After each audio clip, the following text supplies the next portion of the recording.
በጎጃም ዳሞት አውራጃ ውስጥ ማንኩሳ በምትባል ሀገር ቦጋለ መብራቱ የሚባሉ ብዙ ዘመን በብቸኛነት የሚኖሩ ሰው ነበሩ። ቦጋለ መብራቱ ከደሃ ቤተሰብ የተወለዱ በዚያውም ላይ ድሆች ወላጆቻቸው ገና በሕፃንነታቸው ሞተውባቸው ድህነት ሲያንገላታቸው ያደጉ ነበሩ።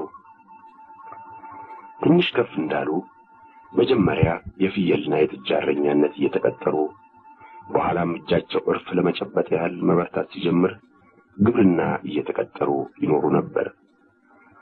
በዚህ ሁኔታ እኩል ዕድሜያቸውን ካሳለፉና የምሽት ማግባት ፍላጎታቸው እየተቀነሰ ከሄደ በኋላ በጎልማሳነታቸው ጉልበታም ወዲያውም ጤናማ በመሆናቸው ረዳት ሳይፈልጉ ራሳቸውን ረድተው ለመኖር ቢችሉም ምሽት ካላገቡ ዕድሜያቸው እየገፋ አቅማቸው እየተቀነሰ ሲሄዱ ረዳት የሚያጡ መሆናቸውን ወላጆቻቸው አጥብቀው ስለመከሯቸው ከዚያው ከማንኩሳው ውድነሽ በጣሙ የሚባሉትን ሴት አገቡ።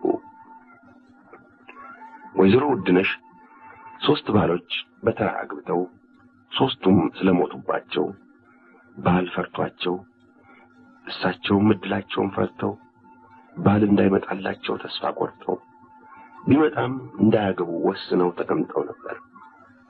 በኋላ ቦጋለ መብራቱ የወይዘሮ ውድነሽን የንስሐ አባት ቄስ ታምሩን አማላጅ ልከው በብዙ ደጅ ጥናት አገቧቸው። ሰሙ እሜት ውድነሽ አሉ ቄስ ታምሩ አንድ ቀን። ከዛሬ በፊት ባሎቹን ሲያገቡ ለአንዳቸውም አማላጅ ሆኜ እንዳልመጣው እሱ ያውቃሉ። አሁን ግን በግድ የሚያስፈልግ ስለመሰለኝ ነው አማላጅ ሆኜ የመጣሁ። በውጭ የሚወራውን የእርሶ ጆሮ አይሰማውም። ሴት ብቻዋን ከተቀመጠች ትደፈራለች፣ ባትደፈርም አልተደፈረችም አትባልም። እንኳን ከወንድ ከዘመድ ርቄ ባዘን ተጨንቄ እንጀራ በንባዬ እያራስኩ እየበላሁ መቀመጥ ያንሶኝ የአገሬ ሰው ለክፉ ዕድሌ ተባባሪ ሆኖ አላስቀምጠኝ ሲል ጊዜ ምን ላድርግ? እግዚአብሔር ይኸው እንጂ አሉ እመት ውድነሽ ራሳቸውን እግዚአብሔር ወዳለበት ወደ ላይ ቀና አድርገው። ልቦ የተጫነውን ከባድ ሐዘን በትዕግስትና በንጽህና ተሸክመው መኖሩን ከእርሶና ከእግዚአብሔር በቀር ማን ያውቅሎታል? ሰው ለብሰውና መልኩ አምሮ ሲወጡ ሲያይ ደስ ብሎ የሥጋ ፈቃዱን ፈጽመው የሚኖሩ ይመስለዋል። ሰው እግዚአብሔር አይደለምና የውጭውን እንጂ ውስጡን አያይም። እኔና እግዚአብሔር የምናውቀው እርሶ የማያውቁት አለ አባቴ። እኔስ እዚህ በባዶ ቤት የገዛ ጉልበቶን እያቀፉ እየተኙ በንጽህና እንደሚኖሩ አውቃለሁ። ነገር ግን የኔ ብቻ ማወቅ ምን ያደርጋል? ለዚህ ሁሉ መድኃኒቱ የሐሜተኛውን አፍ የሚዘጋ የተሰበረ ልቦን የሚጠግን ይህን ሁሉ የሚያደርግ አሁን እንደነገርኩ ያው ትዳር መያዙ ነው። አዩም እመት ውድነሽ የባልን ሐዘን ማሸነፍ የሚቻል ባል በማግባት ነው። ግድ የለዎትም። እኔ ለእሱ የሚጠቅመው እንጂ የሚጎዳውን ምክር አልመክሮትም። እመት ውድነሽ አይኖቻቸውን ከአባ ታምሩ ላይ አንስተው ወደ በሩ ትኩር ሲያደርጉ እንባቸው በቅጽበት አይናቸውን ሞልቶ ወዲያው ይፈስ ጀመረ። አረባዛኝቱ ምነው እመት ውድነሽ ልጅ አይባሉ ትልቅ ሴት ነው። ታዲያ ሰው ችግር ሲገጥመው ከዘመድ ከወዳጁ ተመካክሮ የሚበጀውን ያደርጋል እንጂ እንደ ትንሽ ልጅ ችግሩን እያሰበ ሲያለቅስ ይኖራል። እንደዚህ ከሆነማ እንኳን ለምክር ለሰላምታም ደጆ መድረሱን ተዋዋል አሉ አባ ታምሩ። ይቅር ይበሉኝ አባቴ፣ ይቅር ይበሉኝ። ሆድ ብሶኝ ነው። በጎደሎ ሌሊት የተፈጠርኩ ዕድለ ክፉ በመሆኔ ነው እንጂ እሱን እንዲርቁኝ እሱን እንዳይመክሩኝ አይደለም ማለቅስ እንኳን ለስጋዬ ለነፍሴስ ባላደራው እሱ አይደለም አባቴ ሌላ ማን አለኝ አሉ እንባቸውን በእጅጋቸው እየጠረጉ። ኃላፊነቴ ከብዶኝማ ነው በየቀኑ እየመጣሁ የምጨቀጭቀው። ወዲያውም እድሎን ማማረር አይገባም። ሰው ገና ሲወለድ እድሜው ከእግዚአብሔር ተሰፍሮ የሚሰጠው ስለሆነ እነዚያ ሰዎች እሱን ቢያገቡም ባያገቡም ከእግዚአብሔር የተወሰነላቸው እድሜ ሲያልቅ መሞታቸው አይቀርም ነበር። ስለዚህ የሰው አፍ እየሰሙ እግዚአብሔርንም እድሎንም ማማረር አይገባዎትም። እሱስ እውነት ነው። ብቻ የሰው መላስ ከሳት የበለጠ ያቃጥላል። በቀደም እዚያ ሰንበቴው ከብላታ በየነ ባለቤት ጋር በአንዳንድ ትንሽ ነገር ተከራክረን የምትረታ ስትሆን ጊዜ ቶሎ ብላ እኔን ስትነካኝ የሚያሳምመኝና የሚያሳፍረኝ ቁስል ፈልጋ አንቺ ባሎችሽን የፈጀሽ የባል በሽታ ብላ በተሰበሰበው ሕዝብ ፊት ሰደበች አሉና እሜት ውድነሽ ያን ዕለት ሰው ሁሉ እሳቸውን እያየ ሳቁና ሽሞጠጠው ታያቸውና እንደገና እንባቸው ባይናቸው ቸርፈፍ አለ። እንግዲህ ገዝቶታለሁ፣ አዛኝቱን ገዝቶታለሁ። እንዲህ ያለውን ነገር እግዚአብሔር አይወደውም አሉ አባ ታምሩ። የእመት ውድነሽ አይን እንደገና እንባ ሲሞላ ስላዩ እንደመቆጣት ብለው ጭራቸውን ከቀኝ ወደ ግራ ሽው አደረጉና የአይን ጅማቴን መከፋት አላልቶትም ባላቆም ብሎ ነው እንጂ ለማልቀስ ፈልጌ አይምሰሉ። እባክዎ ይቅር ይበሉኝ አባቴ አሉ እመት ውድነሽ እንደገና አይናቸውን እየጠረጉ። ለዚህ ሁሉ መድኃኒቱ ይሄ ስነግሮ የሰነበቱት ነው። እኒህን ሰው ያግቡ። ከዚህ የተሻለ ምክር አልመክሮትም። ይሞት እንደሆነስ እኔስ መቼም ሳፍር ስሰቃይ ኖረኝ እንዳልፍ ፈርዶብኛል። በሱ ላይ ለምን የሞት ፍርድ ተስፈርድበት? ወይ ማንኩሰው አባቴ እንዴት አድርጌ ልንገሮ? ሰው እግዚአብሔር የወሰነለት እድሜ ካላለቀ አይሞትም። መጽሐፉ የሚለው ይሄ ነው ብዬ አልነገርኩትም? መጽሐፉ ባል የሚሞትባት ሴት እስከ ስንት ጊዜ እንድታገባ ይፈቅዳል? ይህን ጊዜ አባ ታምሩ ሰምተውት የማያውቁት ጥያቄ ስለመጣባቸው ሀሳባቸው እንደመሸበር ግንባራቸው ትንሽ እንደመውዛት አለና ወዲያው ጭራቸውን ዘቅዝቀው አገጫቸውን በጭራው ቀንድ ደገፍ አድርገው አይኖቻቸውን ወደ ጣራው ትኩር አደረጉ።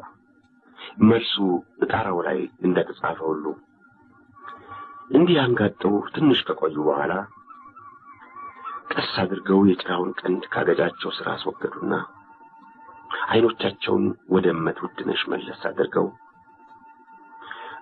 መጽሐፉ አይወስንም። እንግዲህ ካልወሰነ ከአራተኛ በላይ እንኳን አስረኛ እንኳን ለማግባት ትችላለች ማለት ነው አሉ አባ ታምሩ አፋቸው እየፈራ። አስረኛ አሉ እመት ውድነሽ አይናቸውን በጥፍ ካፎቱ አውጥተው። አይ 10 ስልኮ አለመወሰኑን ለማስረዳት የተናገርኩት ያነጋገር ዘዴ ነው። ይሄ መጽሐፉ በተጻፈበት ጊዜም ቢሆን ወይም ከዚያ ወዲህ 9 ባሎች ሞተውባት 10ኛ ያገባች ኖር አይደለም። ወደፊትም እንዲህ ያለ እንደማይደርስ የታወቀ ነው። ብቻ እንዲህ ያለ ነገር ቢደርስ መጽሐፉ አይከለክልም ለማለት ነው። ነገር ግን ይህ ለሌላ ሰው የሚነገር አይደለም። አደራው እንደው በእሱና በእኔ መካከል የሚቀር ነው አሉ አባ ታምሩ ፊታቸውን ኮስተር አድርገው። ለወይዘሮ ውድነሽ የተናገሩት እውነት መሆኑን ራሳቸውም እርግጠኛ ስላልነበሩ ሰክተው ምነው አባቴ በእኔና በእሱ መካከል የሚነገር ሁሉ ቁርባን መሆኑ ቀረ? አይ እንዲያው ማስጠንቀቅ አይከፋም ብዬ ነው። እሱስ ይሁን ግድ የለም። እንዲያው እስቲ አንድ ነገር ልጠይቁ አባቴ። መቼም ከተነጋገርነው ሁሉ አይበልጥም። መጀመሪያ ይህን ነገር ሲያነሱልኝ ጀምሮ እስከ ዛሬ ሐሳቤን የሚከነክነውና ልረዳው ያልቻልኩ አሉና እመቱድነሽ ትንሽ እንደማፈር ብለው አፋቸው ሲፈራ አዩና አባ ታምሩ ሐሳቡን የከለከለው ምንድነው አሉ። አያ ቦጋለ የደረሰብኝንና ሰው የሚለውን ሁሉ እዚህ ተቀምጦ እያወቀ ላግባ ብሎ መጠየቁ ማዘኔን ስለተረዳ ደስ ላሰኛት ልጽለቅባት ብሎ ነው ወይስ ምንድነው? አይደለም፣ ደስ አሰኝቻት ደስ ታሰኘኛለች ብለው ነው እንጂ ልጽለቅባት ብለው አይደለም አሉ አባ ታምሩ። እንዴት? እሱ ባሎቹ በመሞታቸው ምክንያት እሳቸው በሌላ ልዩ ልዩ ምክንያት ብቸኛነት የሚያስከትለውን መከፋት ደህና አድርጋችሁ ያወቃችሁ ስለሆናችሁ ሁለታችሁ ብትገናኙ ተስማምታችሁ እንደምትኖሩ በማመን ነው። አያ ቦጋለ ቆዳቸው ሞኝ ቢመስል የዋዛ ሰው አይምሰሉ፣ ውስጠ መሰሪ ናቸው አሉ አባ ታምሩ። እመቱድነሽ አንገታቸውን ደፍተው ዝም ብለው ከሀሳባቸው ጋር መጫወት ስለጀመሩ ይበሉ እኮ እሺ ይበሉኝና አሳርጌ ልሄድ አሉ አባ ታምሩ። ከዚያ እመቱድነሽ ሳምባቸው እስኪሞላ አድርገው አየር ስበው በረዥሙ ተነፈሱና እሺ እስቲ አባቴ እሱ የመከሩኝን አልቀበልም ብዬ ወዴት እደርሳለሁ? እሺ እግዚአብሔር እሺ ይበሉ፣ ጋብቻውንም የደስታ ጋብቻ አድርገው።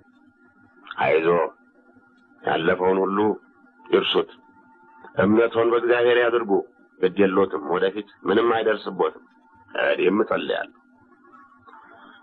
በጸሎቱ አይርሱኝ አባቴ አሉ እመቱድነሽ በተሰበረ ድምፅ ከእንባ ጋር እየተናነቁ።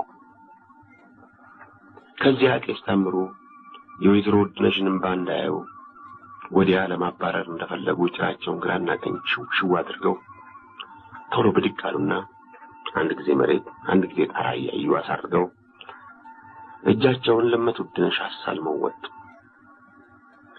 እመቱድነሽም እንባቸውን በቀሚሳቸው እጅጌ እያደረጉ እስከ በሩ የንስሐ አባታቸውን ተከትለው ሸኝተዋቸው ተመለሱ። እመቱድነሽ ቄስ ታምሩን ተሰናብተው ተመልሰው ቤታቸው ቁጭ ሲሉ ከብዙ ጊዜ የብቸኛነት ኑሮ በኋላ ባሌ ማግባቱ ሐሳብ የፈጠረው ልዩ ልዩ ስሜት በአንድ ላይ ተደበላልቆ በራሳቸው ውስጥ ይንጫጫባቸው ጀመር። የብላታ በየነ ባለቤትና እንደሳቸው በእመቱድነሽ የሚቀኑት ሴቶች ሁሉ የሚሉት የገላው ፀሐይ ምሽትና ሌሎች የእመቱድነሽ ወዳጆች የሚሰማቸው ደስታ ቦጋለ መብራቱ እመቱድነሽን ያገቡ ሁሉ ሲሞቱ እያዩና የሞት መድኃኒት እንደሌላቸው እያወቁ ላግባ ማለታቸው ፍቅራቸው እመቱድነሽን ከሌሎች ሴቶች ሁሉ አብልጦ ሞትን አስንቆ ስላሳያቸው መሆኑ የቦጋለ መብራቱ መልክ ማማርና ድህነታቸው የሞቱት ባሎቻቸው መልክና ሀብት የእሳቸው የራሳቸው መልክ ይህ ሁሉ በአንድ ላይ ተደበላልቆ ይታያቸው ጀመር። በኋላ የራሳቸው መልክ ማማር ሁሉንም አሸነፈና በዓይነ ሕሊናቸው ፊት ጎልቶ ታያቸው። ወዲያው አባ ታምሩ ደህና ለብሰው መልኩ አምሮ ሲታዩ ደስ ያለውና የሥጋ ፈቃዱን ፈጽመው የሚኖሩ ይመስላሉ ያሉት ትዝ አላቸው። የሥጋ ፈቃዱን ፈጽመው የሚኖሩ ቄስ እንዲህ ብሎ ሲናገር ገና ዛሬ ሰማሁ አሉ እመቱድነሽ ብቻቸውን ትንሽ ፈርጥም ብለው መልካቸውን ለማየት መስተዋት ፍለጋ ሲነሱ። እመቱድነሽ ሙዳቸውን ከጉሽጉሽ ላይ አወርደው ይዘው ተቀመጡና የመጨረሻ ባላቸውን ብላታ ብዙነህን ሲያገቡ የገዟትን ክብ መስታወት አውጥተው ሞቅ አድርገው ሲከፍቱ አንዲት እንደ መስታወቱ ክብብ ያለች ፊት ከመስታወቱ ውስጥ ብቅ አለች። ትኩር ብለው ሲያዩት እሷም ትኩር ብላ አየቻቸው። አንገታቸውን ወደ ግራ ዘንበል አድርገው ወደ መስታወቱ ቀረብ ሲሉ እሷም አንገቷን ዘንበል አድርጋ ወደ እሳቸው ቀረብ አለች። እመትወድነሽ ያችን የምታምር ክብ ፊት እየተመለከቱ አንዲት ፍሬ ልጅ አሉ። አንዲት ፍሬ ልጅ ሞት የምታስንቂ የምታምሪ አንዲት ፍሬ ልጅ አሉ። መስታወቱ ውስጥ ያለችውን ፊት እንደሚስሙ ሁሉ ከንፈራቸውን ወደፊት ሞት አድርገው እሷም እንዲሁ አደረገች። ከዚያም እየሳቁ ወደ ኋላ ራቅ ሲሉ እሷም እየሳቀች ወደ ኋላ ራቅ አለች። አሁን የማደርገውን ሁሉ ሰው የሚያይ ቢሆን ምን ይለኝ ነበር? አብዳለች ታሰርባል ነበር። የብቻ መኖር አንድ ጥቅሙ የሰሩትን ሰርቶ ያልሰሩ መስሎ ለመታየት ማስቻሉ ነው። ለካ ሰውን እብድ የሚያሰኘው እብድ የሚያደርገውን ማድረግ አይደለም፣ እብድ የሚያደርገውን ሲያደርጉ መታየቱ ነው አሉ እመትወድነሽ ፊታቸው ትንሽ እንደማዘን ብሎ። መስታወት ውስጥ ያለችው ክብ ፊትም እሳቸው ሲያዝኑ አይታ እንደማዘን አለች። ግንባራቸውን ቆጥራ አይናቸውን ትኩር አድርገው በተመለከቷት መጠን አዝና ግንባሯ ከቅንድቦቿ መካከል ታጥፎ ከዚያ በላይ ከፍ ብሎ ስድብ በጉልህ ተጽፎ አዩ። አነበቡት። አንቺ ባሎችሽን የፈጀሽ የባል በሽታ ይላል ስድቡ። የማንኩሳው አባት ምን አልኩህና ስድብ ላማረ ሁሉ መሰደቢያ ያደረግከኝ? እባክህን በቃሽ በለኝ አሉና እመትወድነሽ መስታወቱን ጥለው አይናቸውን በሁለት እጃቸው ሸፍነው ያለቅሱ ጀመር።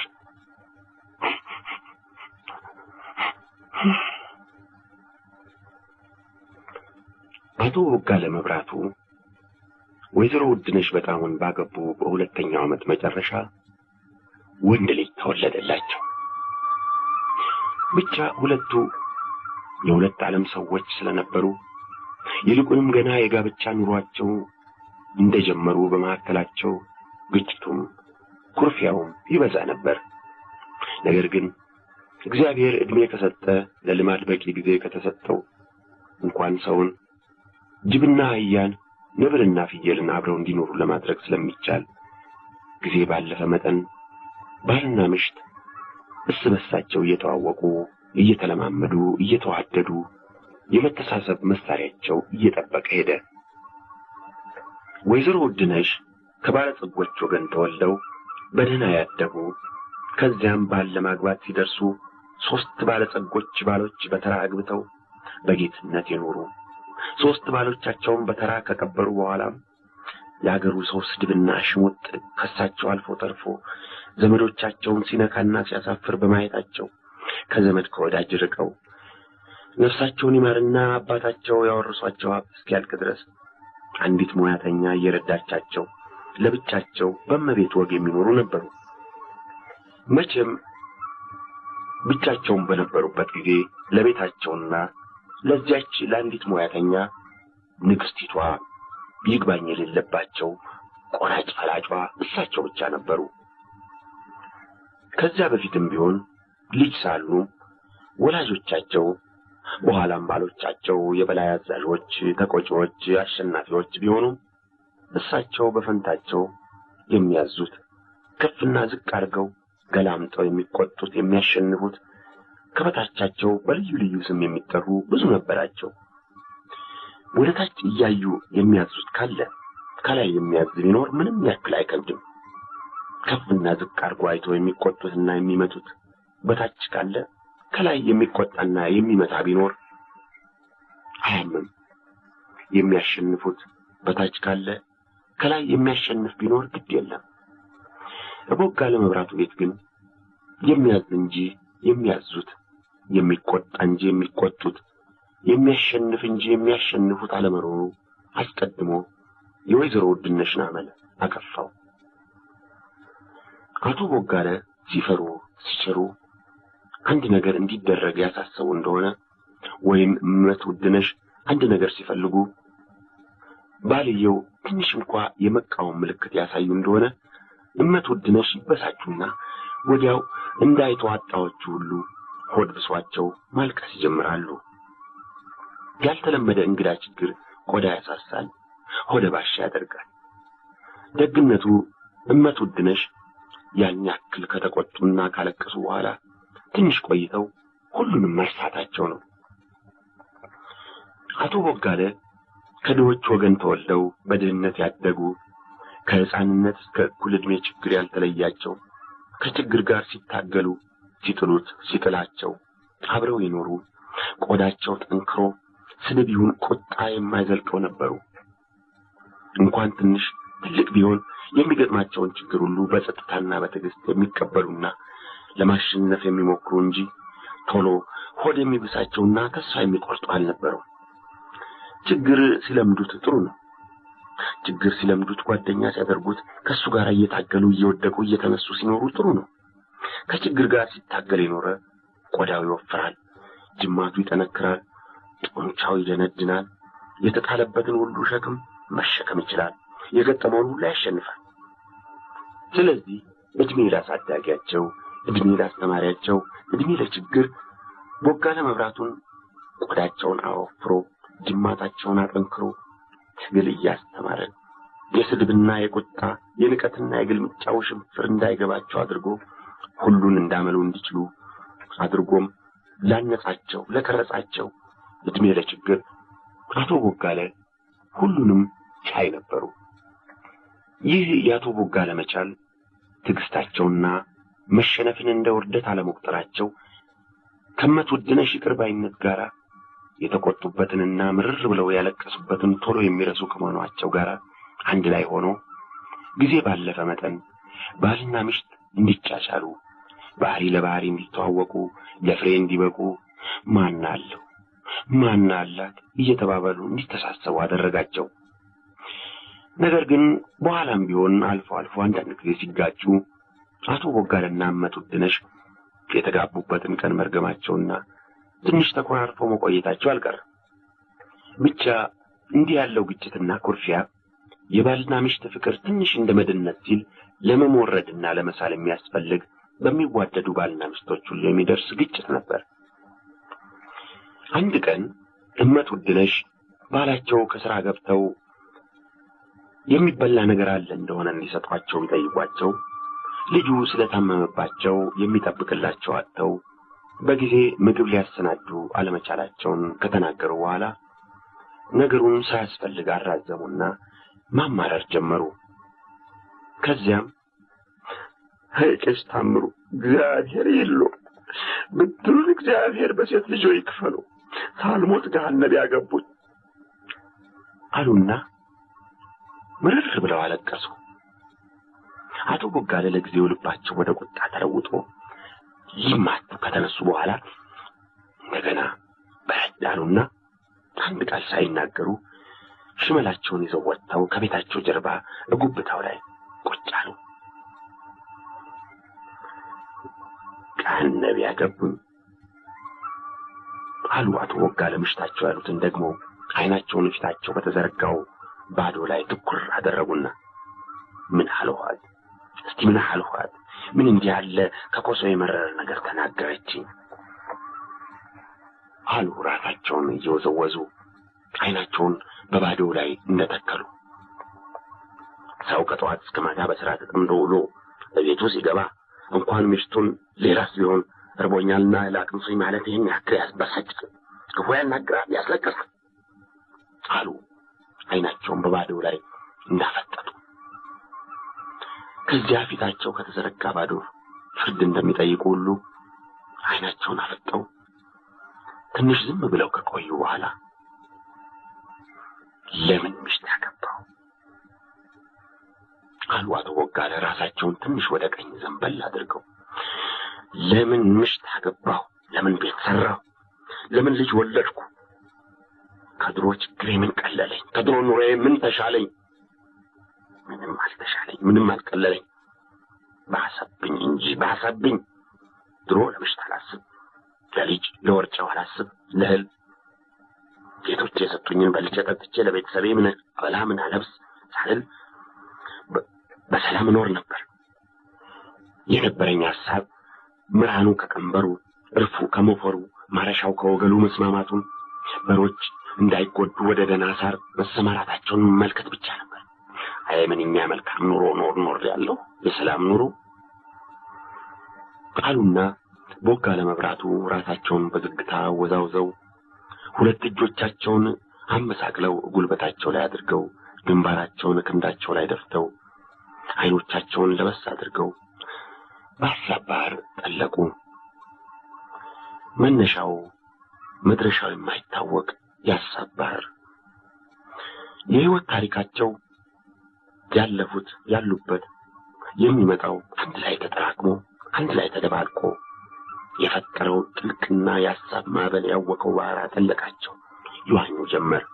ብቅ ጥልቅ ፍግም ቀና ፈሩ። መውጣት ፈለጉ፣ ነገር ግን አልቻሉም። ስለዚህ ዋናቸውን ቀጠሉ። በዚህ መካከል አንድ ድምፅ፣ አንድ ትንሽ ድምፅ፣ አንድ በሌሊት ከሩቅ እንደሚሰሙት ለስላሳ ቪዮሊን ልብ የሚነካ ድምፅ አባ አባ አባ አለ። ወዲያው ባህሩ ጸጥ አለ። አቶ ቦጋለን ብቅ ጥልቅ ፍግም ቀና ሲያደርጋቸው ሲያንገላታቸው የነበረው ማዕበል ያ መላካዊ ድምፅ እንደገሰጸው ቁም እንዳለ ሁሉ አንድ ጊዜ ቀጥ አለ። አባ አባ ናባ አለ ደገመና ድምፁ። ዝም በል የኔ ጌታ፣ አይዞህ ዝም በል። አባባ አሁን ይመጣል፣ አባብያ አሁን ይመጣልናል አለ አንድ ሌላ ድምፅ፣ አንድ የሴት ድምፅ። የፊተኛው የልጃቸው የኋለኛው የምሽታቸው ድምፆች ነበሩ። አቶ ቦጋለ ራሳቸውን ከክንዳቸው ላይ ቃስ አድርገው አነሱና አንድ ጊዜ ወደ ቀኝ አንድ ጊዜ ወደ ግራ በቀስታ ዞር እያሉ ዙሪያ ገባውን ተመለከቱ። እኒያ ድምፆች የመጡበትን እንደሚፈልጉ ሁሉ በዙሪያ ገባው ሌላ ምንም አልነበረም ከቤታቸው በቀር። ስለዚህ እኒያ ድምፆች ከየትም ሊመጡ አይችሉም ከዚያ ቤት በቀር። ቦጋለ መብራቱ አይኖቻቸውን ትኩር አድርገው ይመለከቱ ጀመር። አሁን ወደ ባዶ አይደለም፣ ወደ ቤታቸው፣ ከ7 ዓመት በፊት ወደ ሰሩት ቤታቸው። ከዚያ አይኖቻቸውን ለበስ ሲያደርጉት ግድግዳውን ዘልቀው ምሽታቸውን፣ ልጃቸውን፣ ሁኔታቸውንም ሁሉ አዩ። ቤታቸው፣ ምሽታቸው፣ ልጃቸው፣ ሁኔታቸው ሁሉ አይኖቻቸውን ለበስ ሲያደርጉት ወለል ብለው ታዩአቸው። ብዙ ጊዜ አካላዊ አይኖች ሲዘጉ የማይታየው ይታያል። ለሰው 2 አይነት አይኖች አሉት። አንዱ አይነት አካላዊ፣ ሁለተኛው አይነ ህሊና ናቸው። ሁለቱ ባንድ ላይ አያዩም፣ ቢያዩም ደህና አድርገው አያዩም። አካላዊ አይኖች ማየት የማይችሉትን ለማየት አይነ ህሊናን መክፈት ያስፈልጋል። ቦጋለ መብራቱ እኒያን ከህልም ዓለም ወደ እውን ዓለም የመለሷቸውን ድምፆች ለመፈለግ አካላዊ አይኖቻቸውን ፍጥጥ አድርገው ተመለከቱ። ማየት የሚቻለውንም አዩ። አካላዊ አይኖች ማየት የማይችሉትን ለማየት ግን እነሱን ዘግተው አይነ ህሊናቸውን ከፈቱ። ወዲያው ምሽታቸውን፣ ልጃቸውን፣ ድምፆችንም አዩ። ቤታቸው፣ ምሽታቸው፣ ልጃቸው ጸጥታቸውንና ሰላማቸውን የለወጡባቸው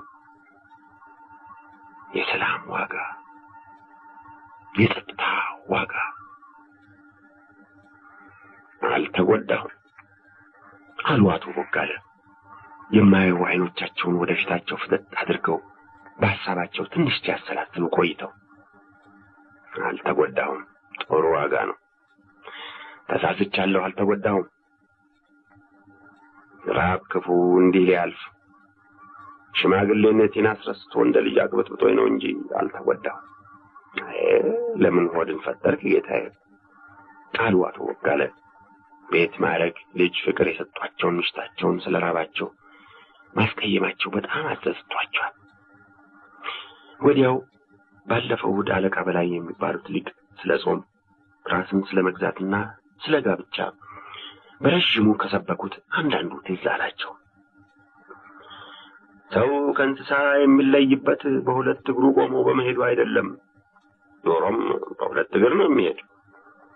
እንግዲያ ቋንቋ ስላለው ነው አይደለም። እንስሳትም እርስ በርሳቸው የሚገባቡበት ቋንቋ አላቸው። ሰው ከእንስሳ የሚለይበት አይነተኛ መለያው ራስን መግዛት የሚችል መሆኑ ነው። ሰው ከእንስሳ የሚለይበት ረሃብን፣ ስስትን፣ ሴሰኝነትንና እነሱን የመሳሰሉትን ከእንስሳ ጋር የሚጋራቸውን ባህሪዎች ለመግታት በመቻሉ ነው። በረሃብ ተገፍቶ የተመኘውን ሁሉ ልብላ ካለ፣ በስስት ተገፍቶ ያየውን ሁሉ የኔ ይሁን ካለ፣ በሴሰኝነት ተገፍቶ ከሚመኛት ጋር ግብረ ዝሙት የሚፈጽም ከሆነ ሰው መሆኑ ቀርቶ በሁለት እግሩ የሚሄድ እንስሳ ይሆናል። ሰው ከስጋና ከመንፈስ አንድ ላይ ተዋህዶ እንደመፈጠሩ መጠን ዓለማዊና መንፈሳዊ ስሜቶች ያለማቋረጥ የሚፈራረቁበት፣ የሚታገሉበት፣ የሚዋጉበት የጦር ሜዳ ነው። በእንዲህ ያለው ጦርነት መንፈስ ድል አድራጊ የሆነ እንደሆነ ስጋንና የስጋን ፈቃዶች ሁሉ ይገዛል ማለት ነው። የሰው መንፈስ በርትቶ ስጋውን ካሸነፈና የስጋውን ፈቃዶች መግታት ከቻለም ሰው ከስጋዊ እድፍና ጉስቁልና ነጽቶ ጠርቶ ወደ ሰማያዊ አምላኩ መቅረብና በጸሎት መነጋገር የጻድቃን ማህበርተኛ መሆን ይችላል ማለት ነው። ጾም የተሰራ መንፈስን ለማበርታት ስጋን ለማድከም ሰውን ወደ እንስሳት የሚለውጡትን ስጋዊ ምኞቶችና ፈቃዶች ለመግታት ወይም ባጭር ቃል ሰው ራሱን መግዛት የሚችል ነው። ከመብልና ከመጠጥ መጾም ስጋን አድክሞ ክፉ ነገር ከማሰብና ከመፈጸም ወደ መጾም ያደርሳል።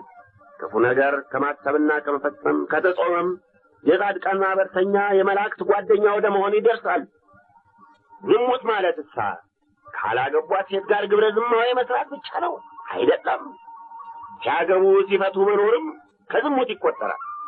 በተቀደሰው በተባረከው ጋብቻ ስም ሴት እየለዋወጡ ሲያገቡና ሲፈቱ መኖር ከዝሙት የተለየ አይደለም። እግዚአብሔር ሰውን ወንድና ሴት አድርጎ ፈጥሮ ሥርዓተ ጋብቻን ሰርቶ መሬትን ሙሉአት ብሎ ሲያዝ ከእንግዲህ ወዲያ በየቀኑ ሰው ስፈጥር ሕግና ሥርዓት ስሰራ አልኖርምና የዓለምን መጨረሻ እስካመጣ ድረስ የቀደሙት ፋንታቸውን ኖሮ ሲያልፉ የሴትን ግብር የምትፈጽም ሴት የወንድን ግብር የሚፈጽም ወንድ በቦታቸው እየተኩ እንዲያልፉ አዲስ ተተኪዎችም በዚሁ አንድ ጊዜ በተሰራው ሕግና ሥርዓት ኖሮ ሲያልፉ በበኩላቸው እንዲሁ እንዲያደርጉና ይህ ሕግና ሥርዓት የማይለወጥ ዘላለማዊ ሆኖ እንዲኖር አዝዣለሁ ማለቱ ነው። ስለዚህ ራስን ገዝቶ የሥጋ ፍላጎቶቹን ገጥቶ ጋብቻን አክብሮ በኋላም የእግዚአብሔርን ሕግና ሥርዓት ለኋለኛው ትውልድ የሚያስተላልፍ ዘር በቦታው ተክቶ ማለት የእግዚአብሔር ትእዛዝ ነው። አቶ ቦጋለ አይኖቻቸውን ገርበብ አድርገው ከድነው በጉብታዋ ላይ እንደተቀመጡ ይህን አለቃ በላይ ባለፈው እሑድ በቤተ ክርስቲያን የሰበኩትን ሲሰሙ ራሳቸውን አለቃ በላይን አንዳንድ ጊዜ በግር ጥፍራቸው እየቆሙ እየረዘሙ አንዳንድ ጊዜም ጉልበታቸውን ሸብረክ እያደረጉ እያጠሩ ክንዳቸውን ቀኝና ግራ ላይና ታች እያወናጨፉ ፊታቸውን ፈገግ ኮስተር እያደረጉ ሲናገሩ በዓይነ ሕሊናቸው ሲያዩ ቆዩና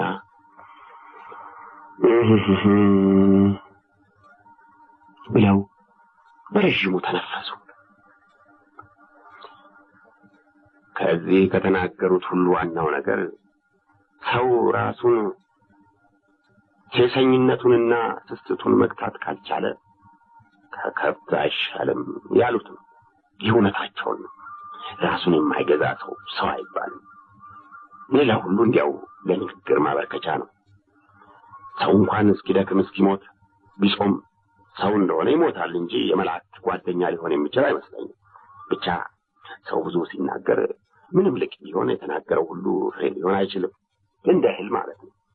ከአንድ ክምር እህል የሚገኘው ፍሬ ቢበዛ ከአንድ ጎታ አይበልጥም። የቀረው ገለባ ነው።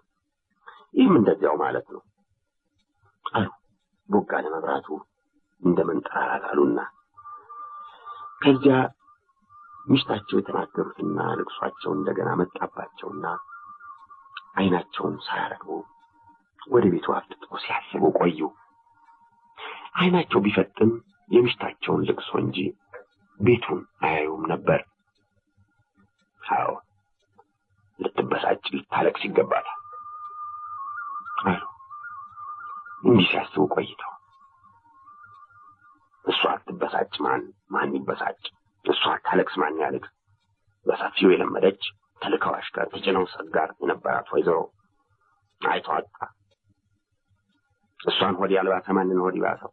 ቀን ቢጥላት ቀን ቢከባባት ነው እንጂ የጌቶች ልጅ እመቤት አልነበረች። ቢርበኝም የእሷን ችግር አይቼ ዝም አለ ማለት የጥፋተኛው እኔ ነኝ። ሂድና ማሪኝ ልበላት አሉ አቶ ቦጋለ በሀሳባቸው። መቼም የሚወዱት ሲበድል ለበደሉ ምክንያት ማግኘት ቀላል ነው። ከዚያ ብድግ ብለው ሽመላቸውን በኋላቸው እየጎተቱ ወደ ቤታቸው ገቡ።